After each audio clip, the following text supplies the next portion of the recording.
Bom dia, amada igreja.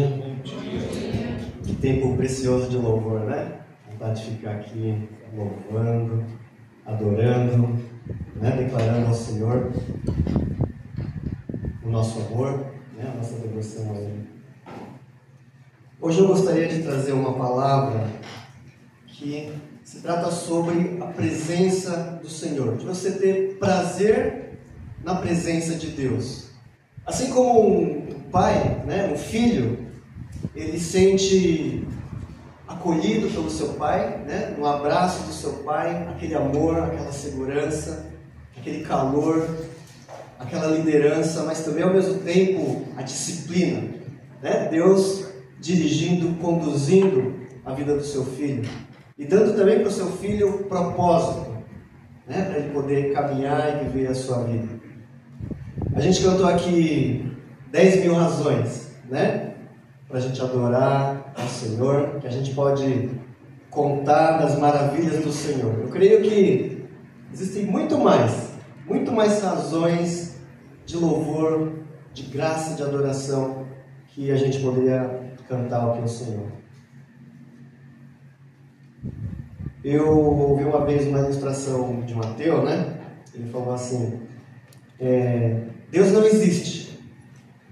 E o crente estava do lado e disse assim: Deus existe. E aí passou um barbudo do lado, né? E aí o crente falou: barbeiros não existem. E aí o ateu falou assim: barbeiros existem. É só o barbudo ir até a barbearia, né? E cortar a sua barba. E para você conhecer a Deus, você também tem que entrar na presença de Deus. Se você estiver distante, né, quiser ficar longe dele, você vai passar a vida inteira achando que ele não existe, né, ou se enganando, achando que ele não existe.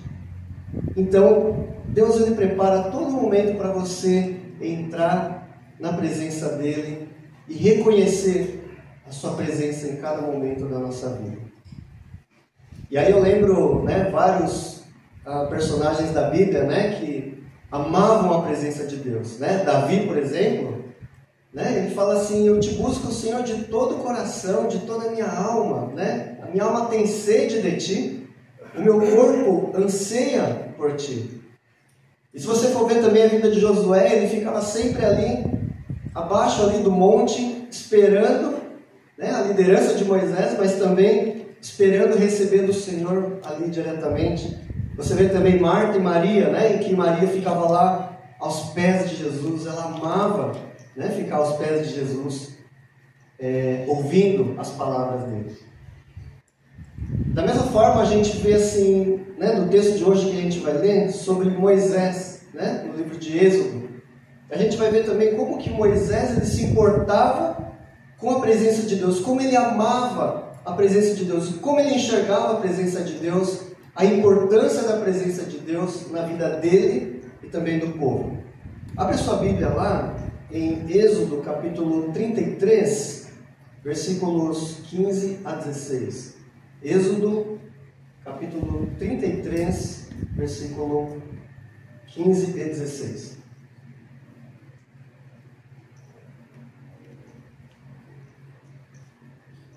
Eu vou usar aqui a versão NVT, né, a nova versão transformadora, e diz assim: então Moisés disse: se não nos acompanhares pessoalmente, não nos faças sair deste lugar. Se não nos acompanhares, como os outros saberão que teu povo e eu contamos com teu favor? Pois é tua presença em nosso meio que nos distingue, teu povo e eu de todos os outros povos da terra. Feche os seus olhos, vamos ter um tempo, uma palavra de oração. Senhor Deus bondoso, nós nesse momento entramos na tua presença, Senhor. Cantamos ao Senhor, elevamos o nosso coração, a nossa mente, a nossa alma ao Senhor. E pedimos, Senhor, que nesse momento o Senhor fale conosco, fale profundamente a tua vontade, o teu desejo, Senhor. Que o teu Espírito Santo possa conduzir cada palavra dessa mensagem aos corações e que o Senhor fale diretamente, Senhor, ao coração da tua igreja, Pai. É o que nós te pedimos em nome de Jesus. Amém. Então, só para explicar um pouco o contexto, né, de quando Moisés ele faz essa oração, né, inclusive é uma das orações que eu mais gosto de ouvir, né, de ler, de meditar em cima dela.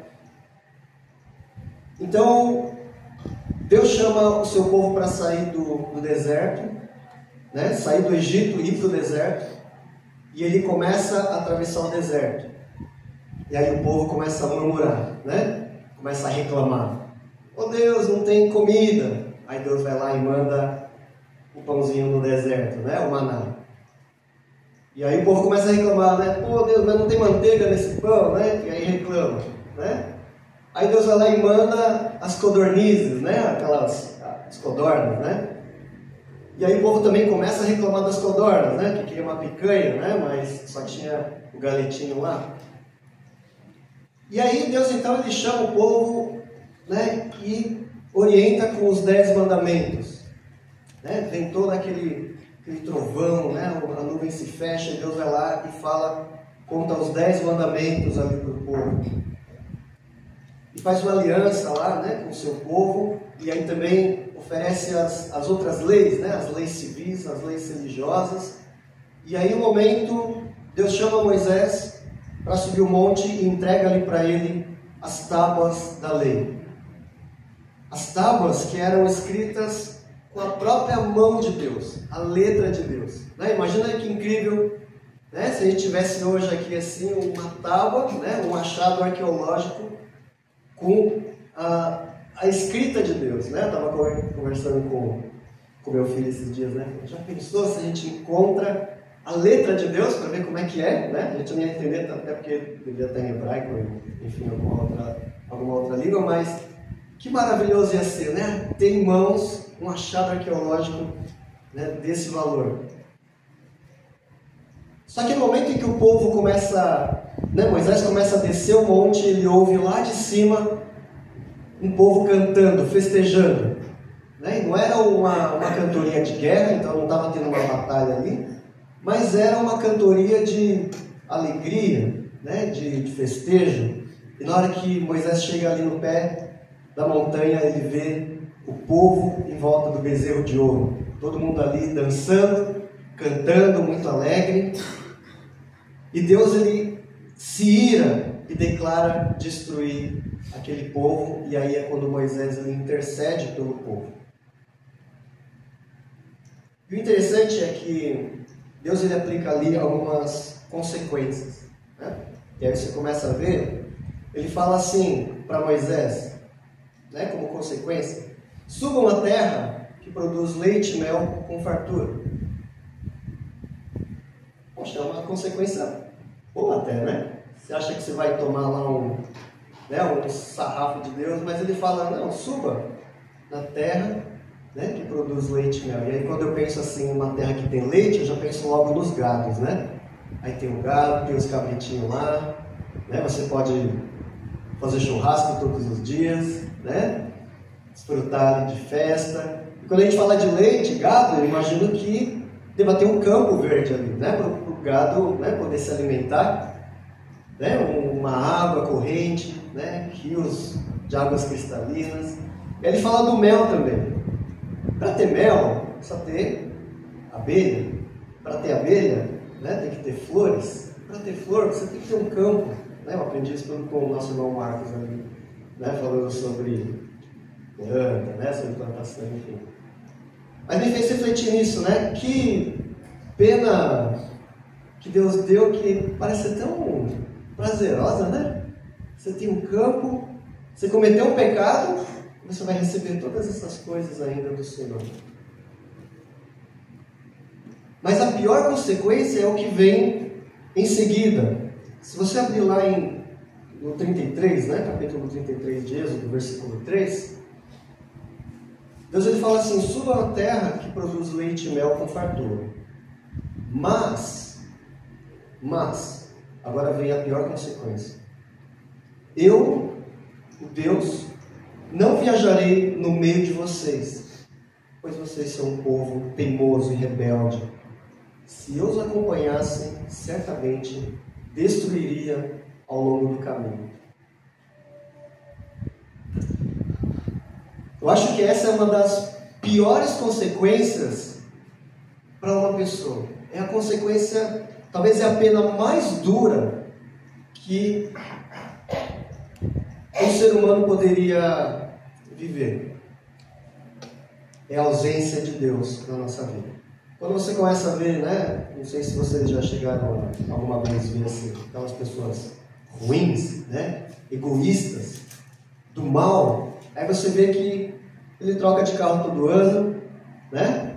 Faz lá o seu churrasquinho todo final de semana, trata mal a sua família, ou pode até tratar bem, né?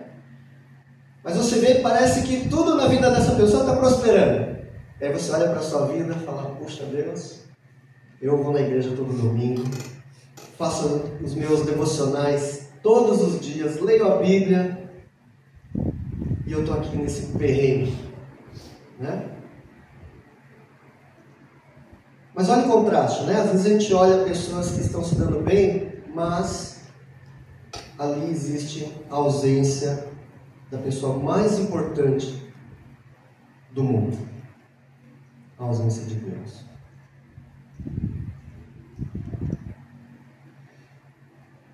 E aí então é nessa hora que Moisés ele faz essa oração. Não, Senhor. Se o Senhor não nos acompanhar, então não nos faz sair daqui. Se a tua presença não vai com a gente, então é melhor ficar no deserto. Porque é melhor um deserto com o Senhor do que ir para o paraíso longe do Senhor. Olha como Moisés ele, prezava e valorizava a presença do Senhor, né? Deus caminhando com ele todos os dias, todos os momentos da sua vida. E não só com ele, mas com o povo que estava junto com ele. E quando Moisés ele desce com a tábua, né? O primeiro mandamento lá, não adorará outros deuses, né? Nem fará ídolos. E o povo tinha errado, já tinha vacilado na primeira linha do mandamento. Não sei quantos aqui já fizeram aquelas provas, né? Eu lembro quando eu estudava lá no colégio e tudo. E aí o professor falava assim, eu vou dar uma prova para vocês. E essa prova só tem 2 perguntas. E aí na hora que eu li a primeira pergunta, eu falava, puxa, não sei nada do que se trata. Estou reprovado. Na hora que eu olhava a segunda, puxa, também não sei nada. Bom, vou entregar a prova, estou reprovado, acabou. E aqui também não é diferente, né? Quando Deus entrega o mandamento ali nas tábuas, a primeira lei já tinha condenado o povo, né? Com aquela adoração do bezerro. Só que Moisés ele tem a ousadia de pedir para Deus caminhar junto com ele. E Deus então ele responde para Moisés assim, certamente farei o que me pede, porque eu me agrado de você e te conheço o teu nome. E conheço o teu nome. Eu queria fazer aqui uma exposição desse texto, né, de Moisés, dessa oração de Moisés, que ele pede para que a presença de Deus caminhe com ele. No primeiro trecho, se você for ver ali no versículo, ele diz assim, se não nos acompanhares pessoalmente, não nos faças sair deste lugar. Eu não sei como é que você faz os planos da sua vida, né? Planos de curto prazo, de médio prazo, de longo prazo. Quando a gente pensa assim, um plano de curto prazo, o que eu vou fazer saindo daqui depois do culto? A gente vai fazer as coisas do dia a dia, vai fazer compra, vai limpar a casa, né? Mas talvez no seu coração você está planejando fazer algo que desagrada a Deus, que a presença de Deus não está ali. Ou seu plano de curto prazo, né? Curto prazo a gente fala assim de 1 até 5 anos. Qual que é o seu plano para daqui 5 anos? Deus faz parte desse plano ou não? Quanto mais os planos de longo prazo, né? De mais de 5 anos para frente, Deus está dentro desse plano? Esses dias eu fiz um exercício, né? Eu peguei meu celular e eu abri abrir as fotos. Se você quiser fazer isso também, né? Não sei se você costuma bater muita foto, mas abre as fotos do seu celular e olha as fotos que você bateu no passado e tenta lembrar se onde estava Deus no seu coração naquele momento que você bateu a foto. Estava presente? Não estava presente? Eu vejo fotos aqui, muitas em que eu estava construindo a casa e num momento de muita incerteza eu lembro Deus tocando meu coração. E aí quando eu olho essas fotos eu falo, enquanto eu construía aquela casa, né, Deus estava falando ao meu coração tais coisas. Eu achei isso maravilhoso porque eu vi que no meu passado tinha momentos que Deus estava presente naquilo que eu estava fazendo, nos meus planos. Mas muitas vezes, algumas fotos também que eu olhava, eu pensava, onde que Deus estava nessa hora, quando eu bati essa foto? E isso me entristeceu muito também. Eu lembro que quando a gente estava querendo ir para o Japão, né, pela segunda vez, já devo ter compartilhado isso com vocês, mas assim, parecia que tudo começou a dar errado nos preparativos. E eu pensei, Senhor, se a tua presença estiver lá, se for para ir nesse momento, eu quero estar. Mas se não for, Senhor, não nos faça sair deste lugar. E é por isso que eu estou em Atibaia agora, né? Para a infelicidade de alguns. Mas, né? Buscar o Senhor naquele lugar que você vai. Numa moradia, né? Às vezes a gente pede, Senhor, eu quero comprar uma casa. Né? E você ora, se sacrifica e aguarda a direção do Senhor e Ele começa a abrir o caminho. Ou você pode simplesmente pegar o dinheiro, jogar na mesa e falar, eu quero a casa que eu quero. Né? E comprar aquela casa e de repente você descobre que ali foi mais o resultado de um esforço seu e que Deus não estava ali conduzindo, batendo o tambor da sua vida. E nos estudos, né? Quando a gente pensa nos estudos, quando eu tinha que escolher, né, a faculdade, o curso que ia fazer, eu ficava, né, os jovens têm muito dessa dificuldade, né? Que curso que eu faço? Aí começa um e não termina e começa outro. Né? Essa indefinição é muito comum. Eu já vi jovens falando assim, que eles querem escolher o curso em que ele possa servir a Deus lá na frente. Que maravilhoso isso, né? Você ouvir pessoas falando que ele quer dedicar os 5 anos de faculdade, mais os estágios, né? Para poder lá na frente começar a servir, para que a sua profissão possa ser bênção na vida de outras pessoas, para que você possa cuidar dos outros e servir a Deus.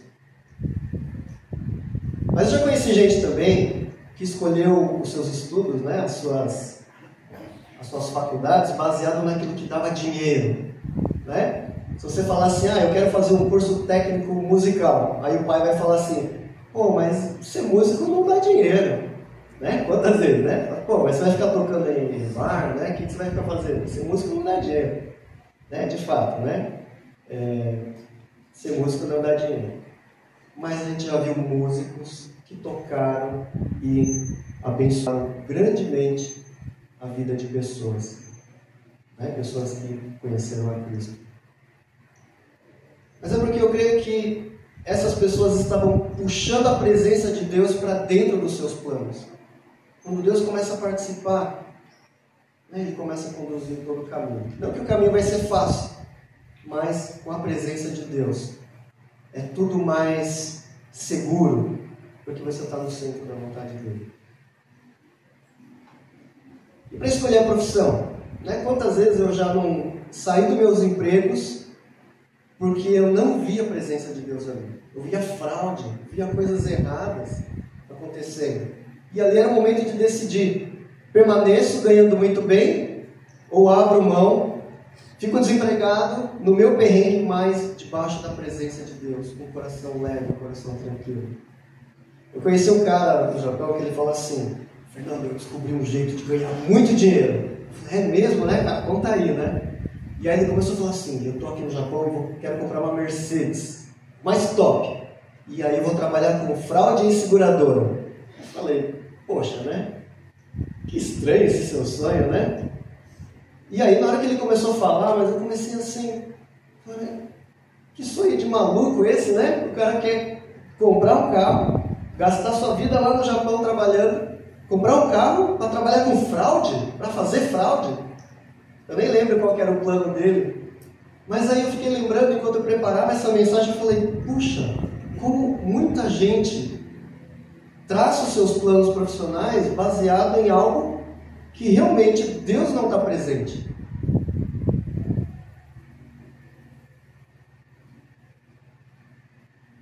E no casamento? Né? Quando eu conheci a Yumi, né? Amor à primeira vista, e ela também, obviamente, né? Eu pensei assim, com essa daí, eu quero fazer o certo, né? E eu não tinha aprendido como que é fazer o certo, né? Uma pessoa falou assim, não, Fernando, você vai, chama os pais dela para conversar, pede a bênção dos pais dela, né? E aí sim você pode começar a namorar com ela. Muitas pessoas diriam assim, poxa, mas que brega isso, né? Que coisa mais brega. Mas na verdade, o que esse amigo me orientou é, pede a presença de Deus no seu casamento logo no começo, né? E aí você começa a caminhar depois do seu casamento. E tudo vai ser mais seguro, né? Porque Deus está presente no seu casamento. Quando a gente é novo, né? Adolescente, a gente estuda isso, né? Na escola dominical hoje, a gente imagina aquele namorado J-pop, K-pop, né? Todo aquela carinha assim, né? Parece uma boneca, né? Aquele cara se maqueia, faz a sobrancelha, né?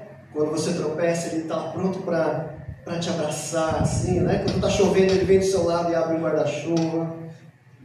Isso não quer dizer que é a presença de Deus, né? Porque depois que você casa, isso aqui começa a aparecer, ó, a barriga aparece, né? Aí a mulher fala, poxa, você tá feio, hein? Né? Esses dias eu vi mesmo, ela olhou uma foto minha e falou, nossa, como você tá acabado, hein? Mas quando a presença de Deus está lá, né, você conduz o seu casamento de uma forma diferente. E mesmo quando muitas vezes a gente está se sentindo longe de Deus e o casamento está indo mal, é o momento de dobrar o joelho e falar, Deus, preciso da sua presença, preciso do Senhor no meu casamento. Está difícil, tem dias que é difícil mesmo, né? Não dá. Você olha para a cara dela e fala, puxa vida, né? E vice-versa, né? Ela olha para mim também e fala, puxa, meu, acordou fedido, né? Então tem coisas que acontecem dentro do casamento que você fala, pô, acabou, não vai dar mais certo, não tem saída, não tem mais para onde ir. E aí é onde Deus, né, entra na sua vida e começa a mexer, a movimentar as coisas e abre aquela luz e você fala, poxa, realmente existe uma saída, e essa saída é a presença de Deus. Quando você olha Jonas, né, lá em Nínive, fala que Jonas, ele queria fugir da presença de Deus. Ele sabia que Deus estava lá, que Deus ia operar naquele lugar, mas ele mesmo não estava a fim de passar aquele perrengue, né? De encontrar com aquelas pessoas, ter que enfrentar, evangelizar, né? No sentido de falar de Deus, falar que existe ali algo que Deus ia fazer, mas ele mesmo não queria estar lá, o coração dele não estava lá. Por ele, preferia fugir da presença do Senhor. Mas depois ele obedeceu. Então, a primeira lição que a gente pega desse texto de Moisés é que se você vai para algum lugar, certifique-se da presença de Deus com você. Que você possa sair em paz, junto com o Senhor, por mais difícil que seja a caminhada. O segundo ponto que Moisés comenta nessa oração Se você dá uma olhada aí no seu versículo, quem tem a NVT, parece que é um pouco mais claro, mas ele diz assim: pois é tua presença em nosso meio que nos distingue, o teu povo e eu, de todos os outros povos da terra. A presença de Deus diferencia você de uma outra pessoa. Não é a sua vestimenta, né? Você pode usar a melhor roupa que você tem, mas não é isso que vai diferenciar. Você pode ter o melhor carro, um bom status social, mas também não é isso que vai diferenciar, porque as pessoas lá de fora também vão ter isso. Não é a sua cor, né? Não é a sua etnia. Eu lembro da escola, né? O professor... Tem um monte de exemplo de escola, né? Porque eu era muito mal na escola. Mas o professor, ele falava assim, tinha um professor japonês, né? De matemática, e ele falava assim: Fernando, o japonês geralmente é inteligente, mas você, parece que tudo de ruim do japonês vem parar em você. Não é como se ser japonês, né, tivesse que ser inteligente, tivesse que ser o melhor em matemática, né? Eu não era. Mas não era aquilo que tinha que moldar a minha vida.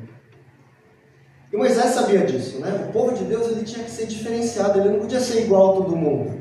Ele não podia ser um povo que faz o que todo mundo faz, né? Tem que ser diferente dos outros. O povo de Deus é diferente dos outros.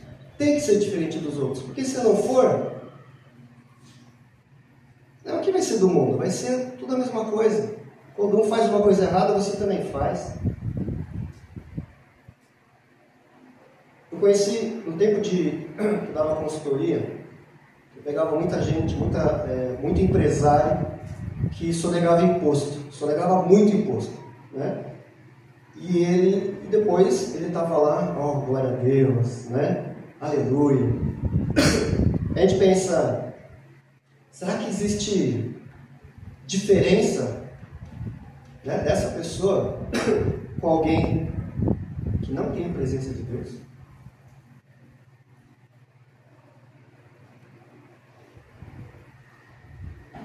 Pessoas que passam a perna uns nos outros, né, nos trabalhos, a gente vê muito isso. Eu estou numa empresa chilena e que existe muita disputa ali, né, de egos. A gente vê um querendo passar a perna do outro. E às vezes as reuniões, elas são preparadas, as apresentações são preparadas para que você não tome uma pernada, né? Que situação difícil, né? Ainda bem que eu não estou nesse meio aí, mas eu ouço o sofrimento, né, das pessoas que estão lá tomando pernada de tudo que é lado. Parece um jogo de futebol, né? Um dando pernada no outro. Então o povo de Deus tem que ser diferente, né? Se você contrata um serviço, paga, né? Honra.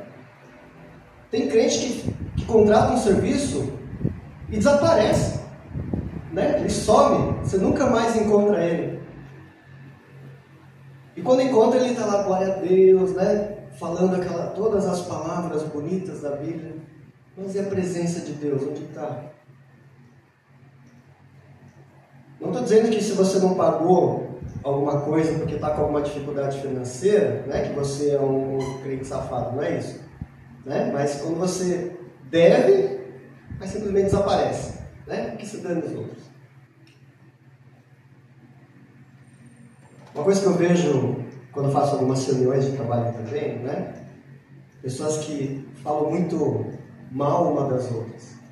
Também que na igreja não acontece esse tipo de coisa, né? Mas fica comentando, sabe aqueles comentáriozinho ácido? Será que tem presença de Deus ali na sua vida? Né? No seu convívio dentro da igreja, na forma como você lida com as coisas da igreja? Salomão uma vez falou assim, que as palavras do sábio trazem benefício, mas os lábios do insensato o destroem. E as nossas conversas, né, do dia a dia, palavras obscenas, né, aquelas piadinhas perversas. Eu estava numa reunião uma vez e tinha um cara lá que de 9 palavras, né, de 10 palavras, 9 era palavrão. E a última era glória a Deus. E aí no final ele dizia: poxa, que bênção, irmão, você é crente, eu também sou, eu sou presbítero, o cara falava, né? Caramba, né? Com tudo aquilo que você falou, né? Pelo seu único glória a Deus ali no final, e porque você disse que é presbítero, então você é povo de Deus, é diferente, né? Palavrão, a frase inteira. E aí, porque ele soltou um glória a Deus no final, ele já se identifica como crente, como cristão, como povo de Deus. Tem alguma coisa errada aí, não é? E alguma vez você já foi notado pela diferença? Alguma vez alguém olhou para você e falou: puxa, tem algo diferente na sua vida. O que é isso que tem de diferente na sua vida? Tem alguma coisa diferente. O seu jeito de falar às vezes é diferente. O seu cuidado, o seu olhar, né, para as pessoas é diferente. O seu linguajar é diferente. A forma como você fala, aquelas gírias, né? O adolescente tem muito disso, né? Gosta de usar gírias, né? Um monte de palavras assim, do momento, não, tá ligado, não sei o quê, né? Mas, e a presença de Deus? Né? Como é que você demonstra a presença de Deus na forma como você fala? É engraçado essa questão de identidade, né? Quando a gente começa a ver assim, lá onde eu trabalho lá, o pessoal às vezes vai com a camiseta, né, da empresa e tal, e está escrito lá, né, o nome da empresa, é uma empresa de renome, e aí você está andando na rua, o pessoal quer mostrar o crachá, né? Eu trabalho na empresa tal, né? Aí olha o logotipo da empresa e fala: você trabalha lá, né? As pessoas até abordam na rua, né? Você trabalha nessa empresa? Sim, trabalho lá, né? Aí fala: pô, se eu mandar o currículo lá, você consegue alguma coisa para mim, né? E as pessoas gostam de mostrar o seu crachá, né? Ficar lá balançando o seu crachá assim. Mas olha que engraçado, né? Quando Deus manda Moisés construir o tabernáculo, e aí ele fala assim: faça as vestimentas dos sacerdotes. Na vestimenta de Arão era para estar escrito uma coisa. Na testa dele era para estar escrito assim: consagrado ao Senhor. E se você fosse ver qual uniforme você está vestindo hoje, qual chapéu você está colocando hoje, qual camisa que você está colocando hoje, ele pode vir também escrito lá: consagrado ao Senhor, santificado para o Senhor. Quando as pessoas olham na sua atitude, ele vai ver lá: poxa, esse daí é um cara consagrado ao Senhor. No trânsito eu vejo muito, né? O cara vai lá, fecha todo mundo ali, né? Quase atropela um, quase mata o motoqueiro, e na hora que ele te ultrapassa, você vê lá um peixinho, né? Atrás, aquele significado de sou cristão, Jesus te ama, né? Aqueles adesivos. Será que é isso mesmo? Então, quando você assume a identidade de que você é de Cristo, que a sua vida é consagrada a Cristo, tem que ser um povo diferente. Moisés está falando que o povo de Deus ele tem que ser distinto. Mas não pensa que ser distinto significa que você é a última bolacha do pacote, né? Não pensa que você é a última Coca-Cola no deserto. Porque se você for ver o próximo ponto que Moisés fala, ele diz assim, ainda no 33, 16: se não nos acompanhares, como os outros saberão que o teu povo e eu contamos com o teu favor? Eu fico pensando, Moisés é muito ousado, né? Porque o povo foi reprovado no primeiro mandamento. No primeiro mandamento, o povo já tinha construído um altar, né? Um bezerro de ouro. O povo merecia a morte pelo que eles tinham feito. E ainda assim, Moisés ele clama para que Deus tenha favor, né? Faça favores a esse povo. É muita ousadia de Moisés. Moisés ele intercede pelo povo falando assim: Deus, se o Senhor vai matar esse povo, me mata junto. Né? Eu estou junto nessa. E com que direito Moisés, né? Com que direito o povo poderia receber algum favor de Deus? Nenhum. E quando um pecador ele recebe o que ele não merece, isso se chama graça, né? Um favor imerecido. Porque a presença de Deus, quando a presença de Deus está sobre você, você reconhece graça de Deus sobre a sua vida. Não é pelos seus méritos, né? Não é porque você é bonitinho, não é porque você é bonzinho, não é porque você ajuda a velhinha a atravessar a rua que você vai receber a graça e o favor de Deus. Não é isso. Você só recebe por causa da graça, por causa da vontade dele, porque ele escolheu te agraciar. E quando a gente olha, né, esse cenário de Moisés, né, um povo pecador, e Moisés vem, intercede pelo povo, e Deus concede esse perdão, isso me faz remeter muito a Cristo, aquilo que Ele fez na cruz. Porque da mesma forma que a gente não merecia coisa alguma, Ele intercede por nós. Né? Ele foi lá, se entregou por você, por nós. Porque se você for ver o que você merece, o que a gente merece hoje, tem algumas igrejas que falam, né? Recebe do Senhor aquilo que você merece. Né? Aí quando você olha lá em Efésios, lá está escrito que o que você merece é a ira de Deus. Né? Se você quiser receber o que você merece, o que você merece mesmo é a cova, é a condenação.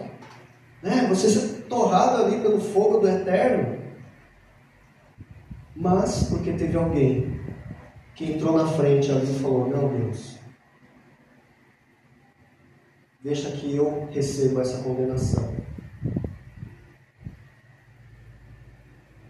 E assim é Jesus Cristo na nossa vida. A presença de Deus faz com que a gente reconheça que você não é merecedor. E aí quando você lembra daquela história de duas pessoas que estavam orando, né? Uma falava, ó Deus, né, obrigado porque eu sou assim, eu sou assado, tenho todas essas virtudes, essas qualidades, e aí tinha um outro ali do lado que ele só batia no peito, não conseguia nem olhar para o céu, porque ele era pecador, ele reconhecia a sua condição de pecador. Quem anda na presença de Deus trilha esse caminho da humildade, porque ele sabe que nem vivo ele deveria estar, mas ele reconhece que Deus é quem resgatou a sua vida.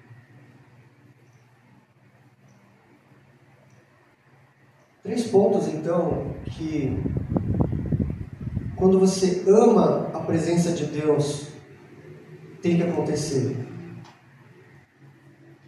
Você não faz planos sem a consideração de Deus antes. Tudo que você planeja, você veja se Deus está presente ali. Se Ele está caminhando junto. Se não existe alguma coisa ali que desagrada Ele. Uma vez, quando eu estava na minha lua de mel, né, tinha um passeio muito legal lá que o hotel estava vendendo, né? Só que era um passeio meio caro, né? E eu falei assim, tava eu e aí a gente falou assim, poxa, queria muito, né, nesse passeio, mas está meio caro. E o vendedor que estava oferecendo, ele chama a gente de canto e ele fala assim, mas eu consigo fazer para você aqui, num negócio assim e tal. Eu falei, poxa, né, que condição legal, mais barato ainda. E eu falei, vamos lá então. Né? E ele falou, então encontra comigo, tá, em tal lugar, tal, que ali a gente vai lá por trás do hotel lá e a gente leva você lá no passeio, né? Pô, que legal, que bacana. E aí até chegar o dia do passeio, o nosso coração começa a queimar, alguma coisa começa a arder e fala assim, tem alguma coisa errada nesse passeio. Alguma coisa parece que está esquisito, parece que a gente está fazendo alguma coisa errada, né? E a gente começa a ver, a presença de Deus não está ali. Tem alguma coisa acontecendo ali que não está a presença de Deus. E a gente chamou o cara lá e falou, olha, a gente não vai participar desse passeio que você está oferecendo. O passeio poderia ter sido maravilhoso, né? O passeio poderia ter sido o melhor passeio do mundo. Aquele passeio que, como diz aqui, manda leite e mel, né? Que é perfeito. Mas sem a presença de Deus, nada é feito. O segundo ponto, você é um povo distinto. Não esquece disso, saindo daqui, o que você vai fazer pode ser o seu tempo de lazer, o seu tempo de descanso, mas talvez você possa estar caminhando para a perdição, porque você não considerou o Senhor ali no seu próximo passo.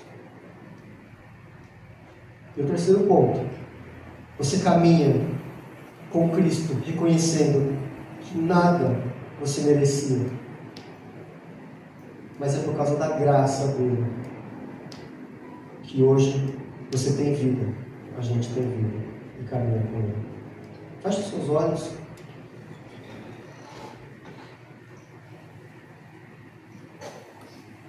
Faça uma reflexão aí no seu coração. Os seus planos contemplam a presença de Deus?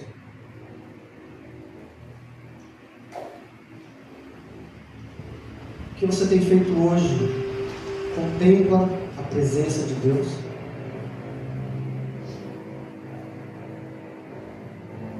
Você tem sido um povo distinto?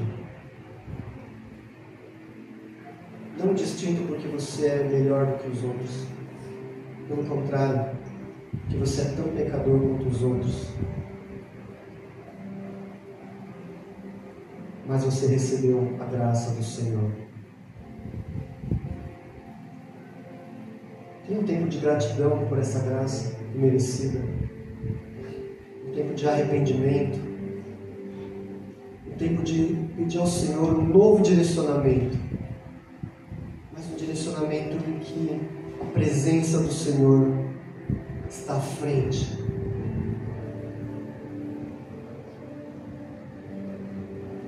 Amado Deus, nós queremos a Tua presença em todos os momentos da nossa vida, Senhor. Se a Tua presença não for conosco, não nos faça sair do lugar. Fecha as portas, Senhor. Não nos deixe dar um passo sem a Tua presença, sem primeiro receber do Senhor a direção, sem primeiro ouvir a voz do Senhor, a paz do Senhor habitando no nosso coração. Porque se o Senhor não está presente, de nada vale ser próspero, de nada vale ter todas as coisas, ter riqueza, ter saúde, ter uma boa família, um bom emprego, se a presença do Senhor não estiver conosco.